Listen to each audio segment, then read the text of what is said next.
greedy bastards or mysterious voices, it will come. It's a man's job to be ready to keep it. It was 2 days later when I crossed the tree line and broke into the plains. It was gorgeous, it truly was. The grass wasn't all that tall, but it was probably for the best. I could see vibrant waves of green for miles, waving hypnotically in the gentle wind. The skies were clear and crystal blue. The wind carried the scent of grass, as well as pieces of it, flowing through the drafts in the air carefree. There was a river, the same one that I saw from my vantage point in the cave, and I knew that following a river was my best chance of finding some kind of civilization, as well as providing food, assuming the fish there didn't bite back. It was by the river that I met my new horse. Now I say that knowing full well that most wild horses don't make the best companions, even if you do manage to tame them, but I knew this was the one. I suppose it was love at first sight. It was a large, big as a shire, with jet black hair. It had white mane as well as his feathering, surprisingly clean-looking for a wild horse. On his face was equally snow-white pattern, accentuating its eyes and snout. Its beauty was enthralling and dignified. Too bad the snout was marred, sealed shut by all too familiar mandibles. It was trying to drink from the river and failing. It couldn't open its mouth. Air bubbles rose to the surface from where it stuck its face into the water, as if trying to inhale water instead. Maybe it was hoping the water would loosen up the barbs. It wasn't working. We made eye contact. "Easy, girl," I said calmly, raising my hands to the universal symbol of peace. Now, I wasn't sure if it was a girl or not, but I figure it wouldn't mind the distinction. It stood sharply to its feet. Didn't run, though it just stared me down, facing me. "I only want to help," I said. I took a step closer. It whined quietly, as best as I could without opening its mouth. It continued to stare me down. I began to sweat. It was a bit too on guard for my liking, but I also didn't like the chances of finding another horse like this one, so I kept going, whispering sweet nothings the whole way. I found myself next to it, loomed over me, eyes downward, meeting my own. It was even more beautiful up close, its hair glistening in the light. "Can I help you? Can you trust me?" It continued to stare. I was debating how to reach the mandibles when the horse lowered its head of its own accord. Continuing to stare me down, it whinnied affirmatively. As affirmatively as a whinny could sound, at least. Frankly, it was an unbelievably bad idea. There was little chance a wild horse would take the pain that I am about to give it very well, and no chance it would understand what I was doing for its own good. If I piss it off, I could get hooves in the head, or even worse, I would be forced to shoot such a beautiful animal. I closed its eyes, and I went for it. It did the same way I removed mine. I ripped it out in one smooth motion, and it took chunks of flesh with it, as well as a lot of blood, and I braced myself for a bite or a kick, but it never came. The damned horse didn't even flinch. Gotta admit, I noticed lines along the snout, but assumed it was some kind of local breed marking.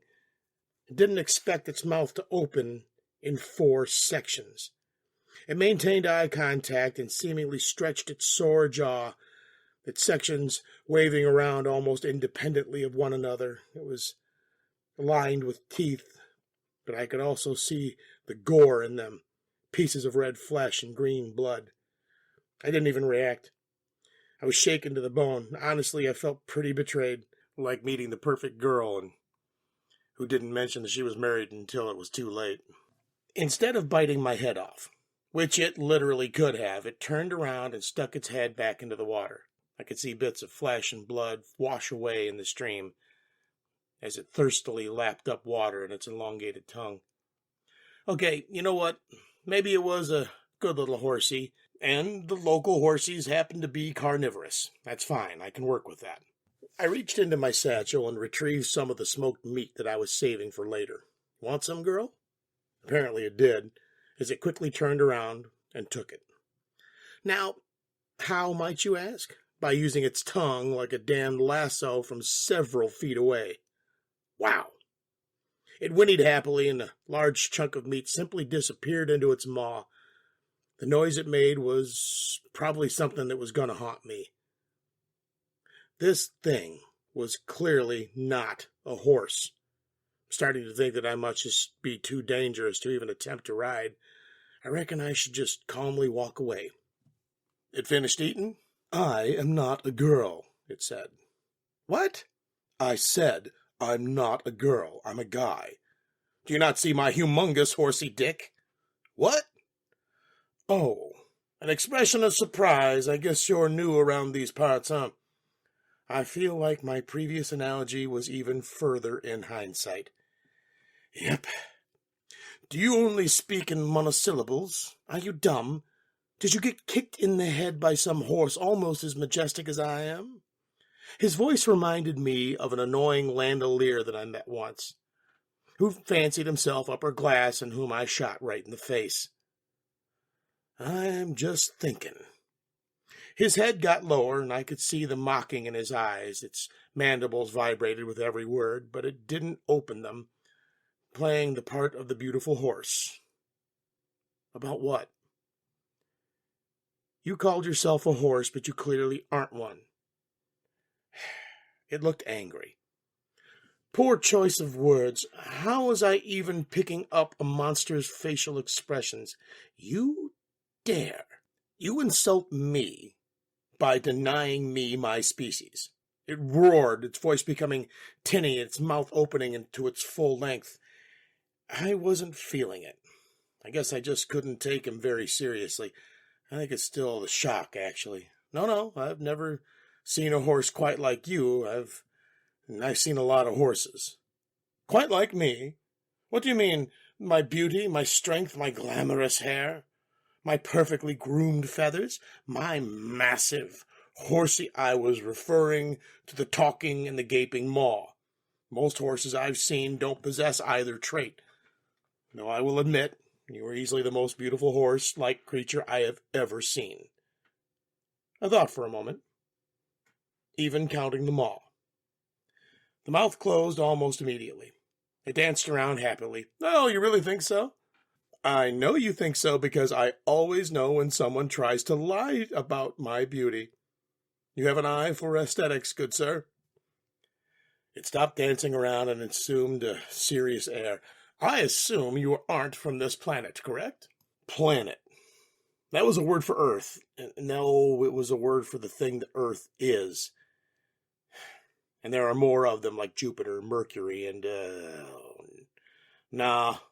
Ever hear of Earth? No, I haven't. And actually, why? I asked. Because I'm a horse. Ah, okay.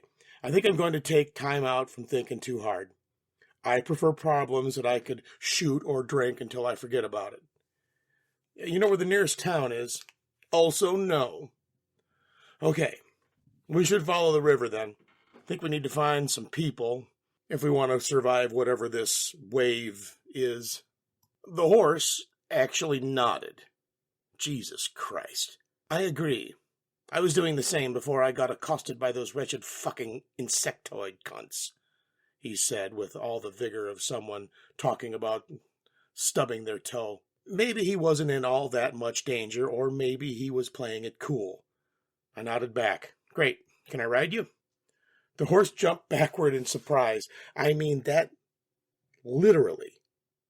He got a good 2 feet from the stationary position, which was extremely impressive. How scandalous!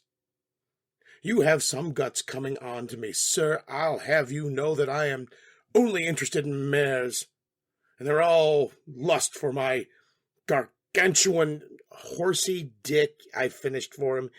He stopped talking and stared at me again. I stared back. He continued to stare. I continued to stare back. He eventually relented and nodded. Oh, as long as you know how. I sighed with relief. I did. In fact, I know how to ride a horse. I was quite good at it. so I didn't need a rein or a saddle. Look at that. Got myself a trusty steed already. And I'm sure this would be completely unproblematic. I almost forgot to ask, what's your name? The horse looked up, almost thoughtfully, as if trying to recall knowledge long lost. It's Jeff, he said. I don't know why, but that really pissed me off. Outlaw Country can be found hosted on royalroad.com and is written by Ghotty.